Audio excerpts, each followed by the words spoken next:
Yes, ladies and gentlemen, nongeye kubaha ikaze kuri Behind Walls Series. Ndabasuje mwese aho muherereye mu bice by'isi bitandukanye. Nizere ko mumeze neza, nanjye meze neza. Nizere ko kandi Nyagasani akomeza kubahundagazaho imigisha. Nizere ko ngiye kubana namwe muri story nabayitemuye uyu munsi kuva kutangira kugera ku iherezo, kandi mbashimira cyane uburyo mukomeza kudusupportinga, uburyo mukomeza gukora share, mugakora comment ndetse mugakanda like. Ni by'agaciro kuri twebwe. Umwanya wanyu turabashimira cyane. Reka rero dutangire inkuru yacu, tuyitangira n'uyu muryango. Uyu muryango wari ugizwe n'umugabo witwaga Mike ndetse n'umugore witwaga Betty. Aba bombi uko ari babiri bakaba baragize umugisha wo kubyara abana b'impanga babiri b'abakobwa, Maria ndetse na Lisa. Aba bana bari bafite imyaka 9. Umuryango wabo wabagaho mu mahoro ndetse uhorana ibyishimo. Uyu mugabo Mike yari umukozi cyane, yakoraga buri kimwe cyose kugira ngo abashe kwita ku muryango we. Nuko umunsi umwe yaje kugira amahirwe yo kubona akazi. Uyu mugabo yahise yishima, yizera yuko aya mahirwe abonye ashobora guhindura ubuzima bwabo. Nuko kugira ngo abashe gukora iyi business, Michael yatse ideni muri banki ariko atangamo ingwate yanzu babagamo. Ariko ya opportunity yarabonye yari scam, bari bamutuhuriye. Uyu mugabo rero Mike baje kumutuhurira, asigara amaramasa. Amafaranga yose yari investinze muri uyu mushinga yose yarayabuze. Uyu mugabo rero byarangiye atakibasha kuba yakwishyura rya deni yafashe muri banki. Byabaye ngombwa rero ko afata yanzu yari yaratanzemo ingwate, arangije ayihereza banki. Nta wundi mwanzuro rero wari usigaye. Famiye ye ndetse nawe bafashe inzira bava aho ngaho bajya mu kandi ka community gatoya, bava muri yanzu bajya kuba mu kazu k'icyumba kimwe. Ahangaha bari kuba byari bitandukanye cyane n'ubuzima babagamo. Uyu mugabo Michael yatangiye kumva yicuza cyane ndetse atangira kugira ubwoba bw'umuryango we. Nuko umunsi umwe ubwo Mike yari yicaranye n'umugore we muri ka kazu gatoya bari basigaye babamo, nuko Mike arangije afata ibiganza by'umugore we Betty, arangije aramubwira ati, inshuti yanjye mbabarire kuri buri kimwe cyose cyabaye. Aramubwira ati, mukundwa nyihanganira, ndagusezeranya yuko buri kimwe cyose nzagishyira mu buryo. Betty n'amarira mu maso ariko umutima we ukaba ari wuzuye urukundo. Arangije aramubwira ati, Michael, turi umuryango, humura ibi byose tuzabinyuramo twembi. Aramubwira ati, kuva turi kumwe twese turi babiri dushobora gukemura buri kimwe cyose.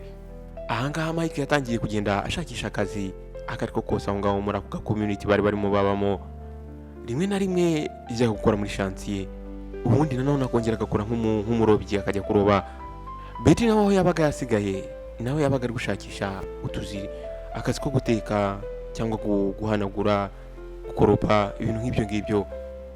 Babana babo uko ari babiri b'impanga bigaga mu kigo cyangwa ngaho muri ako gacyaro, ariko nabo bari batangiye kumenyera, batangiye kugira inshuti zitandukanye.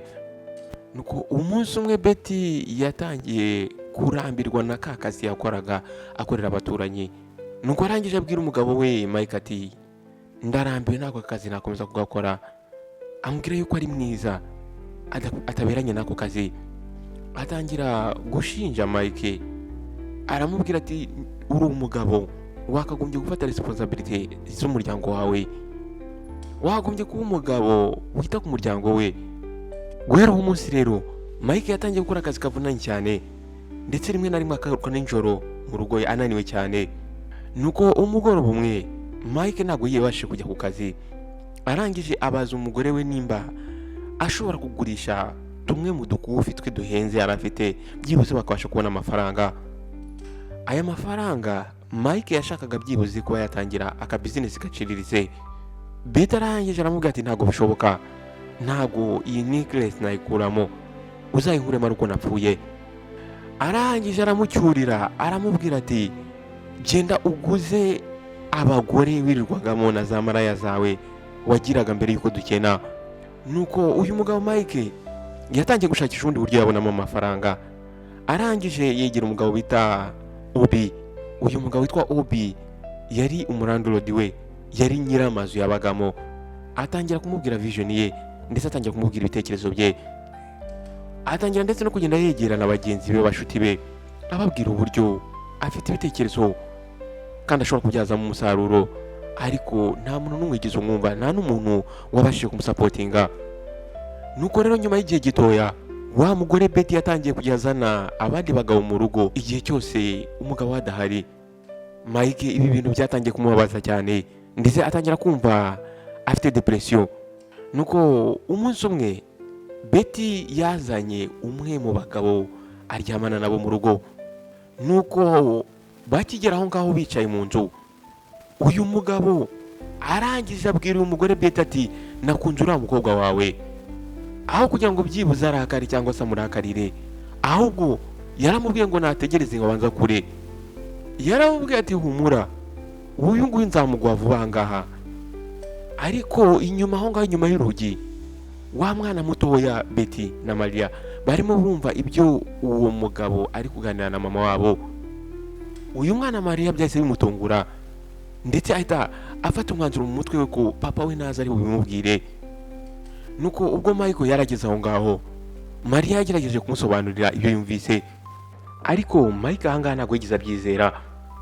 Yaketse yuko Maria ari kumubeshya kubera yuko ntabwo yakundaga mama we. Nuko hashize igihe gitoya abaturanyi nabo batangiye kuvuga amagambo, batangira kushurajura bavuga ibyerekeranye n'uyu mugore Betty. Nuko umugoroba umwe umugabo umwe witwa Paul umuturanyi yaje kwegera uno mugabo Michael, aramubwira ati umugore wawe ari kuguca inyuma. Aramubwira ati buri gihe giye mubonana n'abagabo batandukanye kandi abazana no mu rugo iwawe.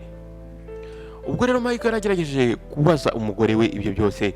Uyu mugore yatangiye kurira, atangira gusuka amarira, atangiye kumubwira ati ayo ni amashyari, ni abantu bashaka kuntandukanya nawe. Ariko Michael ahangaha yaragikunda umugore we mu by'ukuri. Ahangaha yagerageje kumwizera, yizera ibyo ari kumubwira.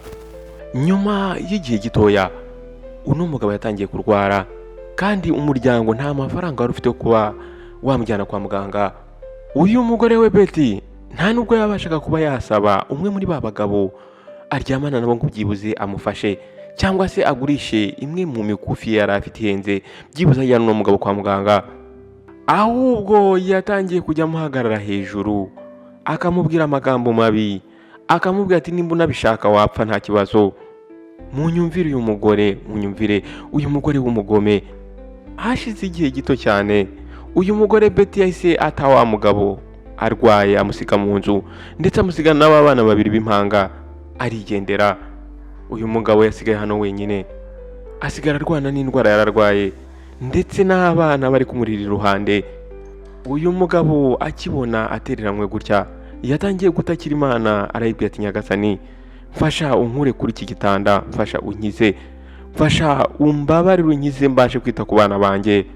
Ubwo rero babana uko ari babiri babonaga ko papa wabo nta bundi buryo bagomba gushaka uburyo bamufasha kugira ngo bamuburire mu maso yabo, batangiye kugenda basabiriza amafaranga ku muhanda. Nuko wa mwana Lisa yafashe umwanzuro wo kujya kureba mama we aho yarasigaye aba kugira ngo bamusabe amafaranga yo kujyana papa we kwa muganga. Murumuna we Maria yaramubujije kujyayo, ariko Lisa aramubwira ati ntandi mahitamo dufite, reka tugerageze tujye gusaba mama amafaranga tujyane papa kwa muganga. Nuko ubwo uyu mwana yageraga hano aho mama we yarasigaye aba, yaramubwiye ati mama dufashe uduha amafaranga tuyogura imiti yo guha papa. Nuko Betty arangije aramubwira ati nta mafaranga mfite yo kuguha. Uyu umugore gito arangije abwira ka kana ati nimba ushaka amafaranga yo kujya kuvuza papa wawe ugomba kuryamana n'umwe mu bagabo baryamana nanjye, nawe umbabarire unyumvire uyu mubyeyi. Aramubwira ati hari umugabo wagukunze, nimba ushaka rero gukiza papa wawe ugomba kuryamana nawe. Ibi bintu uyu mwana Lisa kibyumva byaramutunguye kumva mama w'umubyara amubwira ibintu nk'ibi ngibi, ariko uyu mwana nta yandi mahitamo yari afite. Uyu mwana yashakaga kuvuza papa we. Byarangiye wa mwana Lisa yemeye kuryamana na cya kigabo.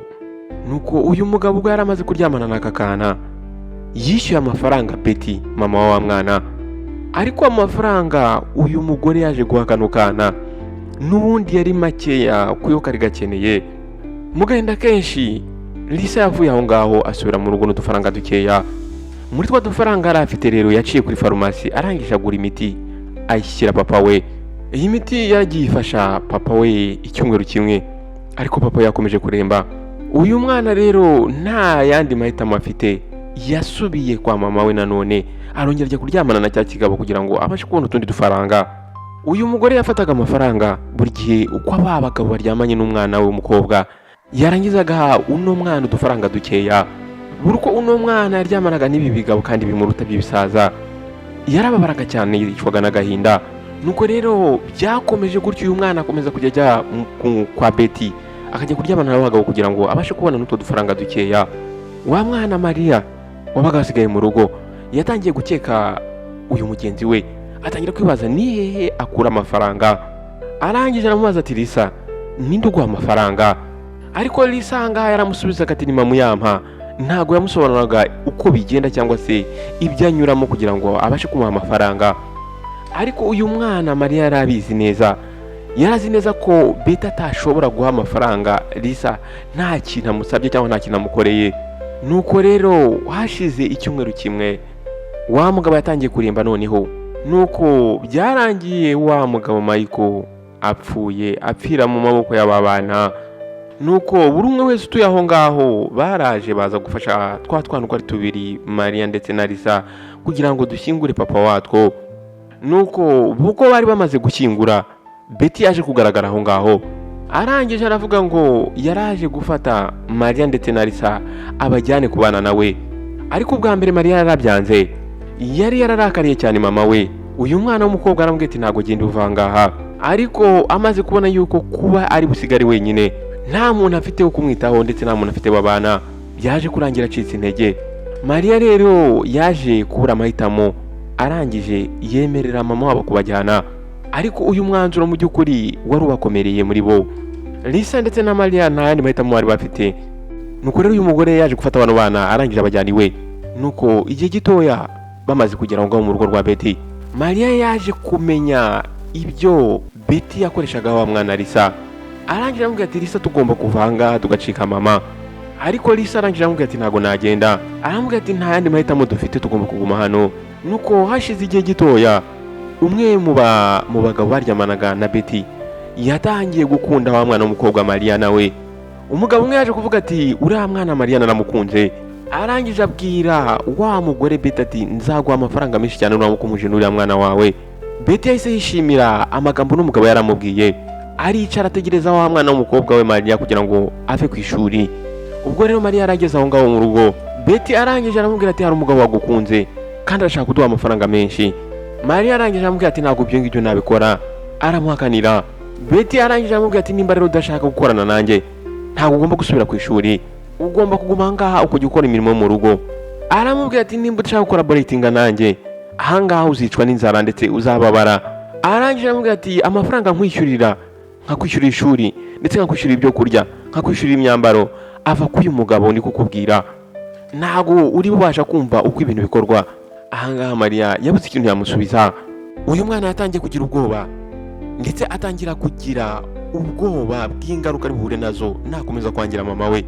Uyu mugore Betty yatangiye noneho gukomeza ubuzima, atangira gukanda uno mwana Maria. Ariko Maria yaje gukomeza yihagararaho, arakomeza aramuhakanira amubwira ko atajya gukora ibyo bintu. Nuko umunsi umwe ubwo bari ku ishuri, Maria ndetse na Lisa baricaye kuri babiri batangira kuganira. Maria arangije abwira Lisa ati ntabwo twagombye kuguma muri uru rugo. Aramubwira ati dushobora gushaka ikigo cy'imfubyi tukigiramo, cyangwa se tugashaka ikigo cy'abakatolike tukajya gusaba ubufasha. Maria arangije aramubwira ati ntabwo ndi gukunda ibyo mama wanjye ari gutuma ukora. Aramubwira ati hari ubundi buryo bwiza dushobora kuva muri ibi bintu. Ariko ahangaha mugenzi we Lisa yarabyanze. Aramubwira ati ngiye ntangiye gukunda ubu buzima ndi kubamo. Aramubwira ati nta kintu ushaka guhindura. Bageze mu rugo rero, Lisa yaje kubwira mama we Betty buri kimwe cyose yaganiriye na wa mwana Maria. Ibi ngibi byarakaje umugore Betty cyane. Nuko uno mugore arangije ahanisha wa mwana w'umukobwa kutazongera gusubira ku ishuri. Arangije aramubwira ati ugomba kujya usigara hano ukora imirimo yo mu rugo. Nuko Maria rero yakomeje kwicwa n'agahinda. Buri joro ryose yararaga kurira, arimo asenga Imana ngo ibashe kubafasha ibakure muri ubu buzima. Uyu mwana w'umukobwa nta mahitamo yari afite ndetse nta buryo yari afite bwo kuba yarinda murumuna we. imyaka 18 yaratambutse. Ahangaha noneho Mariya ndetse na Lisa bari bamaze gukura. Lisa ahangaha yari atangiye kujya gukora ingendo azenguruka isi, ari kumwe n'abashuga daddies, ari kumwe n'abagabo bafite amafaranga. Uyu mwana w'umukobwa Mariya we yari akiba mu rugo yiberaho nk'umukozi wo mu rugo. Nuko uko iminsi yagiye itambuka, Lisa yatangiye kwitandukanya na wa murumuna we Mariya biciye kuri mama wabo. Lisa yatangiye kwegerana na mama we Betty, batangira noneho gufata nabi wa mwana w'umukobwa Mariya. Uyu mwana w'umukobwa yatangiye kumubwira ati uri umuntu w'umunebwe, ntabwo ushaka gufasha mama wacu, nta nubwo ushaka kumwumva. Ahangaha Mariya aya magambo yaramubabaje cyane, ndetse yababajwe n'uburyo uyu mwana murumuna we Lisa yahindutse. Wa mubano wari uri hagati y'aba bana b'abakobwa ari babiri watangiye noneho gucika mu kabiri. Ahangaha noneho rero Mariya yatangiye kwisanga ari wenyine. Kwa kuntu byibuze yabashaka kuvugana na murumuna we Lisa, ndetse akaba ari utuntu yamufashamo, byose byahise bihagarara. Uyu mwana w'umukobwa yirengagije umubabaro yari ari gucamo. Mariya muri we yumvaga byanze bikunze ibintu bizahinduka, akagira ahazaza heza. Yumvaga byanze bikunze azagira ubuzima aho azajya afatwa neza, ndetse akumva afite freedom muri we. Umwe mu bashuga daddy baryamanaga na wa mugore Betty yakomeje gushyiramo imbaraga nyinshi cyane kugira ngo ahure n'umwana w'umukobwa Mariya. Igihe cyose Betty yashakaga kumuhuza na wa mwana w'umukobwa Lisa, yarangaga uyu mugabo akavuga ati nkeneye Mariya. Nuko wa mukobwa Lisa ubuzima bwatangiye kujya mu bibazo. Uyu mukobwa yatangiye kujya aryamana n'abagabo batandukanye ataniproteje, kubera yuko aba bagabo bamubwiraga ko nibaramuka baryamanye nawe nta bwirinzi bari bumwishyura amafaranga menshi. Nuko hashize igihe gitoya Lisa yaje kwisanga atwite. Nuko ubwo yari abibwiye mama we Betty yahise arakara, arangije aramubwira ati gira vuba jya gukuramo iyo nda. Arangije aramubwira ati ntabwo ushobora kumenya ese ninde papa w'uwo mwana, kubera yuko waryamanye n'abagabo batandukanye. Nuko Lisa muri ako kanya arabyemeye, arangije ajya gukuramo inda. Nyuma yo gukuramo inda ubuzima bwarongeye bugaruka nk'uko bwari bumeze. Ariko ahangaha Betty yakomeje gufata nabi wa mwana w'umukobwa Mariya. Igihe cyose Mariya yabwiraga mama we ko ashaka kujya ku ishuri kubera ko ananiwe kwirirwa aguma mu rugo, Betty yamusubizanyaga uburakari bwinshi cyane, agatangira kumwibutsa, akamubwira ati wibuke uburyo papa we yapfuye agapfa mu rupfu rumubabaje cyane, agakoresha ya mateka kugira ngo yangize mu mutwe uyu mwana w'umukobwa Mariya. Ahangaha inzozi za wa mwana Mariya zo kwiga ndetse no kugira ahazaza heza byari byangijwe na mama we wamwibyariye. Uyu mwana w'umukobwa yicaraga mu cyumba cye akarira cyane. Nyuma y'igihe gitoya wa mukobwa Lisa yaje kurwara, arwara ukwezi kumwe arongera arakira, ariko nyuma y'ukundi kwezi nanone arongera ararwara. Nuko umunsi umwe Mariya yabwiye wa murumuna we Lisa, aramubwira ati nyamara ushobora kujya kwa muganga ukajya gukora check up ukareba uko ubuzima bwawe buhagaze. Lisa arangije amusubiza nabi cyane, aramubwira ati genda muzima nta kibazo. Ariko muri iryo joro uyu mukobwa Lisa yakomeje gutekereza amagambo Mariya yamubwiye, ndetse atangira kumva afite ubwoba muri we. Umunsi wakurikiyeho Lisa yafashe umwanzuro wo kujya kwa muganga. Nuko bamaze kumukorera ibizamini bitandukanye, dogiteri yaje kumuzanira amakuru atari meza. Ahangaha Lisa yari HIV positive, yari afite virusi itera sida muri we. Uyu mukobwa akimara kubona ibi bisubizo yahise atangira kurira amarira menshi cyane. Nuko ubwo Lisa rero yaragarutse mu rugo, yatangiye noneho kurwana na mama we Betty. Arangije abwira mama ati uri umurozi, reba ibintu wankoreye, reba uburyo wangije ubuzima bwanjye, ntabwo uri umubyeyi wowe uri dayimoni, Imana izaguhane. Betty byaramutunguye kubona Lisa bari basanzwe bakorana amadiru atandukanye, baryamana n'abagabo basangira abagabo, azanye uburakari bungana gutya. Ariko uyu mugore arangije atangira kwihagararaho, ariko Lisa ntago ibyo yarabyitayeho. Arangije aramubwira ati wansunikirije kujya mu buzima, watumye nkora ibintu ntigize nifuza kuba nakora, none ndeba ndarwaye, ntabwo wigeze utwitaho na rimwe, ahubwo witaye ku mafaranga, uri umubyeyi mubi. Mariya yari ari kubareba ahangaha yicecekeye areba buri kimwe cyose uko kiri kugenda, ariko yari afite agahinda kubwo kumva ko murumuna we afite sida. Mariya yegereye murumuna we Lisa agerageza kumwihanganisha, nuko iminsi yakurikiyeho Lisa yatangiye kuremba cyane. Mariya yakomeje kwita kuri wa murumuna we Lisa, atangiye gukora buri kimwe cyose kugira ngo arebe niba ubuzima bwe bwagenda neza. Mariya yakomeje gusenga yinginga Imana cyane, yasabye Imana kugira ngo ibabarire murumuna we, ndetse uyu mwana w'umukobwa yari yizeye ko byanze bikunze igitangaza kizakoreka. Nuko uyu mwana w'umukobwa agerageje gufasha murumuna we, Mariya yavuye aho ngaho arangije ajya kureba umudogiteri umwe amusaba ubufasha kugira ngo abashe kuba yafasha murumuna we Lisa. Dogiteri arangije aramubwira ati imiti yo gufasha murumuna wawe irahari ariko irahenze. Mariya ahangaha ibi ngibi yarabyumvise ariko yarabizi neza ko nta mafaranga bafite. Nuko Mariya yasubiye mu rugo arangije yinginga mama wabo kugira ngo amuhe amafaranga ajye kugura imiti ya murumuna we Lisa. Betty arangije aramubwira ati wapi, nta mafaranga naguha. Muri ako kanya Mariya ntabwo yashoboye kwihangana, yahise atangira kurira. Nuko uyu mugore arangije aramubwira ati nshobora kuguha amafaranga ariko hari kondisiyo. Ahangaha nanone uyu mwana w'umukobwa Mariya yagombaga kuryamana ijoro rimwe n'umushuga dadi muri bamwe baryamana na nyina kugira ngo abashe kumuha amafaranga yo kugura imiti ya murumuna we. Uyu mugabo yari umukire cyane kandi yahoze ashakisha uyu mwana w'umukobwa Mariya kuva kera. Aramubwira ati nuramuka ubyemeye ndaguha amafaranga ushaka ahagije ujye kugura imiti ya murumuna wawe. Ahangaha uyu mwana w'umukobwa Mariya yatunguwe n'ibyo mama we yari ari kumubwira. Ntabwo yizeraga uburyo mama w'umubyara yamubwira gukora ibintu nk'ibyo ngibyo, ariko uyu mwana w'umukobwa yarabizi neza ko agomba gufasha murumuna we. Mariya arangije abwira Betty ati ndaza kubitekerezaho. Yari akeneye umwanya wo gutekereza uburyo agiye gukora ibintu yahoze yanga, akarwana na emosiyo ze. Muri iryo joro Mariya yaryamye iruhande rwa murumuna we Lisa amufashe ibiganza amwegereje. Ahangaha bose bombi uko ari babiri bari bari kurira. Yatangiye gusenga Imana ngo imuhe imbaraga ndetse imuyobore. Lisa yatangiye kubona yuko uyu mwana w'umukobwa Mariya afite amarira menshi cyane ndetse n'agahinda. Arangije aramubaza ati ese nukuri uri kurira cyane? Mariya arangije amubwira ibyo Betty mama wabo yamubwiye. Lisa arangije aramubwira ati hoya, ntabwo ugomba gukora ibyo bintu, urashaka kurangiza ubuzima bwawe nk'uko nanjye naburangije.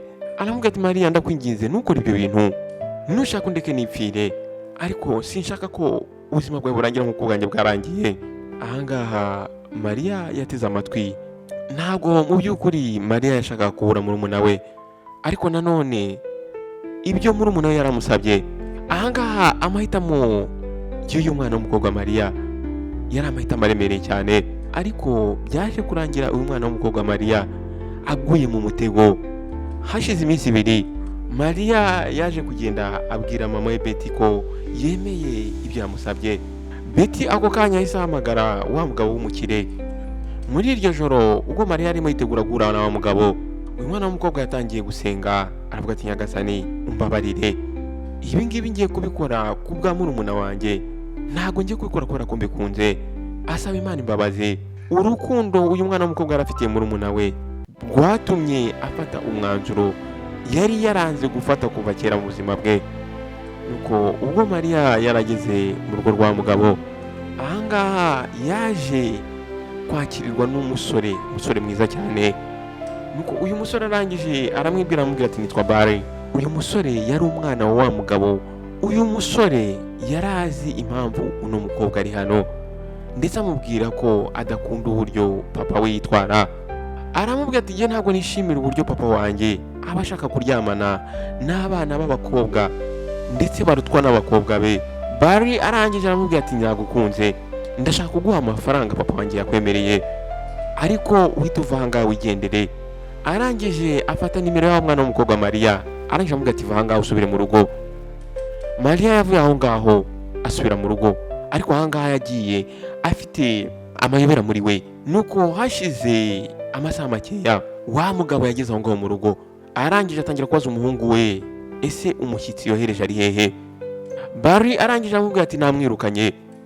aka kanya papa we yatangiye kurakara cyane, arangira aramubwira ati wishe ijoro ryanjye, aramubwira ati nuko iki witambika muri plan zanjye buri gihe wa muhungu we. Barry arangira aramubwira ati papa wakombye guterwa n'isoni n'ibyo ukora, uriya mwana w'umukobwa yagombye kuba umukobwa wawe. Wa mugabo uburakari bwinshi cyane burazamuka, arangije ahamagara Betty aramubwira ati ugomba kohereza Mariya akagaruka ahangaha aka kanya. Nuko Mariya ubwo yarageze mu rugo, Betty yari yarakaye cyane, arangije aramubwira ati gira vuba subirayo ujye kureba shifu. Ariko ahangaha Mariya yarabyanze. Nuko Betty arangije aramubwira ati nuramuka udasubiyeyo murumuna wawe Lisa arapfa. Ahangaha uyu mwana w'umukobwa Mariya byaramutunguye, ndetse muri batangira kwibaza nimba kuko mu by'ukuri uyu mugore ari mama wabo nyawe, ari mama wabibyariye. Atangira kwibaza uburyo uyu mugore nta n'umutima afitiye abana be yibyariye.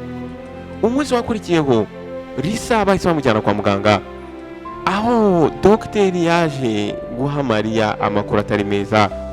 Dogiteri yamubwiye yuko uburwayi bwakomeje bukiyongera mu mubiri w'umwana w'umukobwa Lisa, amubwira yuko arashigaje iminsi mike yo kubaho. Mariya ahangaha yatangiye kurira cyane. Nuko dogiteri arangije arabwira Mariya ati fata murumuna wawe mukuru ahangaha umujyane mu rugo. Aramubwira ati nta kindi kintu dushobora kumukorera ahangaha ku bitaro. Nuko ubwo bari bageze mu rugo, Lisa yabonye agahinda Mariya afite. Nuko arangije aramubaza ati se nukubera iki ndi hano, kuki mwankuye ku bitaro? Mariya arangije aramubesha, aramubwira ati dogiteri yatubwiye yuko uri kugenda umera neza. Aramubwira ati dogiteri yavuze yuko atari ngombwa kuguma ku bitaro. Lisa ahangaha arangije ashimira Mariya. Ahangaha ubwo Lisa yararimo ashimira Mariya, Mariya yatangiye kurira. Lisa yabashije kubona ko uyu mwana w'umukobwa ari kurira, arangije arongera amubaza ati ese nukubera icyo uri kurira? Arangije aramubwira ati nta marira y'ibyishimo Lisa. Aramubwira ati nishimiye yuko murumuna wanjye mu minsi mike yagiye kumera neza. Ahangaha mu by'ukuri umwana w'umukobwa Mariya umutima we wari uremerewe cyane, ntabwo yabasha kwakira uburyo agiye kubura murumuna we kandi akamubura muri ubu buryo, ariko yagerageje guhisha akababaro yari afite mu mutima. Nuko ubwo Lisa rero yari ari mu cyumba aryamye, Betty yaje kwinjira aho ngaho mu cyumba. Nuko hashize amezi 2 Lisa yaje gupfa, aza kwitaba Imana. Ahangaha uru rupfu rw'umwana w'umukobwa Lisa rwababaje Mariya cyane. Nuko nyuma yo gushyingura uyu mwana w'umukobwa Lisa, Betty yaje kubwira Mariya ko atakimukeneye aho ngaho, agomba kumuvira mu nzu. Aramubwira ati nimba udashobora gukora ibyo nagusabye va ahangaha. Yapakiye buri kimwe cyose cye, arangije ava aho ngaho. Ariko kubw'amahirwe uyu mwana w'umukobwa Mariya yari yabashije gusevinga ya mafaranga wa musore Barry yamuhaye. Ahangaha rero yakoresheje ya mafaranga kugira ngo akodeshe apartment yo kubamo. Nuko umugoroba umwe ubwo Mariya yari yicaye mu cyumba cye, agiye kumva yumva telefone irasonye. Arangije yitabye yumva n'ijwi asanzwe yumva. Uyu nguyu yari Barry wa musore wari umuhamagaye. Arangije aramubwira ati mbwira location yawe, mbwira ahantu uherereye. Uyu mukobwa arangije aramubwira. Nuko hashize isaha imwe wa musore Barry yarageze aho ngaho. Nuko ubwo uyu musore yari yinjiye hano muri iyi nzu y'uyu mukobwa Mariya, umutima we watangiye gutera cyane. Barry arangije aramubwira ati naragukunze. Ndetse Mariya nawe ahangaha yahise yumva afite ibyishimo.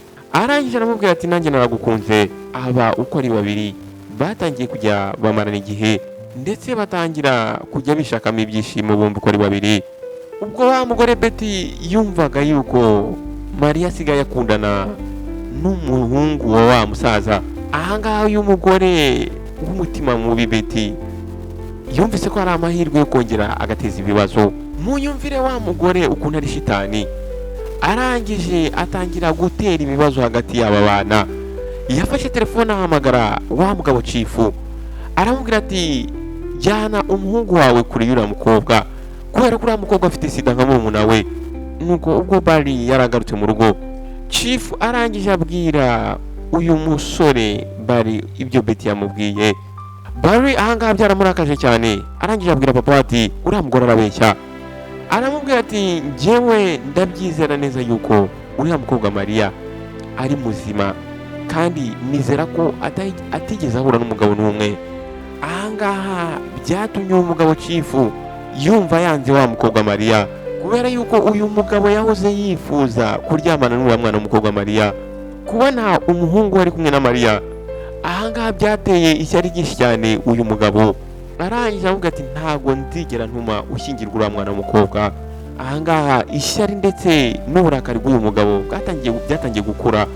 Arangije yiyemeza ko agiye gukora buri kimwe cyose kugira ngo atandukanye aba bombi uko ari babiri, ariko birengagije buri kimwe cyose. Abanga ko ari babiri bahisemo ko bagomba kugumana. Mariya ndetse na Barry bakomeje kujya bahura ndetse bagahura mu ibanga. Uyu mugore yakomeje kuryoherwa n'ubuzima bwe ndetse akomeza kujya aryamana n'abagabo batandukanye. Ariko umunsi umwe uyu mugore yaje kwisanga arwaye, arangije yerekeza kwa muganga. Akigera kwa muganga ubwo bari bamaze kumukorera ibizamini, dogiteri yaje kumubwira yuko nawe afite HIV. Ahangaha Betty yahise yumva umutima umusimbutse. Uyu mugore yatangiye kujya arira ijoro n'amanywa. Uyu mugore yatangiye kwicuza ibyo yakoreye abakobwa be ndetse yakoreye muri umuryango we. Nuko mu gahinda kenshi Betty arangije ahamagara Mariya amubwira amakuru ye. Mariya ahangaha yaramwumvise atuje, ariko nubwo yari kubyumva nta emotion yigize agira. Nuko ubwo Betty yarasoje kumubwira buri kimwe cyose, Mariya aramubwira ati izo ni ingaruka z'ibyo wakoze, rero ugomba kurwana nazo. Yatangiye kwibuka uburyo Betty yahemukiye umuryango wabo. Barry yakomeje kubwira Mariya ngo bajyane gusura mama wabo, ariko Mariya yarabyanze. Yabwiye Barry yuko adashobora kubabarira mama wabo kubera ibintu yabakoreye. Amubwira ko uko byagenda kose adashaka kwibona agiye gusura Betty. Uko rero ubuzima bw'uwo mugore Betty bwagendaga bukomera buba bubi, ahangaha yatangiye kubona uburyo yitwaye nabi ndetse atangira kwicuza. Uyu mugore yari yarabashije kwirengagiza cyangwa se kwirukana abantu bari kuzamufasha ari mu buzima bubi nk'ubu ngubu, wenyine mu bubabare bwinshi cyane. Mu mezi makeya uyu mugore yarapfuye. Mariya ntabwo yagize ajya gushyingura nyina, ariko yohereje wa mu boyfriend we Barry. Nuko hashize umwaka umwe Barry ndetse na Mariya barashyingiwe. Ahangaha bombi uko ari babiri batangiye kubaka ubuzima bwabo kandi bwuzuye urukundo ndetse n'umunezero. Nshuti bavandimwe, iki ni igice cya mbere cy'inkuru nabahitiyemo. Nizere yuko muri kugenda mubonamo inyigisho zitandukanye. Nizere yuko muri kugenda mutoramo inyigisho zitandukanye kandi zikomeye. Ndagusaba ngo wowe ujye muri comment section ugendane nanjye, ugende umbwira ese nize nyigisho uri kugenda utoramo, kandi ntimwibagirwe gukanda like ndetse musharinge iyi nkuru muyigeze ku bantu benshi. Bavandimwe, njye mbabwira yuko nkora inkuru nk'izi ngizi kugira ngo tuzigireho, kubera ko ibintu mba ndi kuvuga ahangaha ni ibintu bibaho mu buzima bwa buri munsi, ni ibintu tunyuramo muri society. Nawe mushyashya ntabwo nkwibagiwe ngo wahe karibu. Cyo wakora wowe no gukanda subscribe ndetse ugakana no kunzogera kugira ngo igihe cyose ishyizeho indi nkuru ujye ubona ubutumwa bugufi.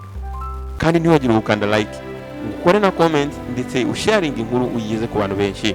Ndabashimiye rero mwebwe mwese mwampaye umwanya wanyu kuva kwitangira kugera ku iherezo ry'inkuru. Nizere ko iyi nkuru hari ikintu hinduye mu buzima bwawe, nizere ko iyi nkuru hari ikintu ikwigishije, nizere ko hari ikintu mu ntekerezo zawe. Wakoze guhitamo Behind Walls Series.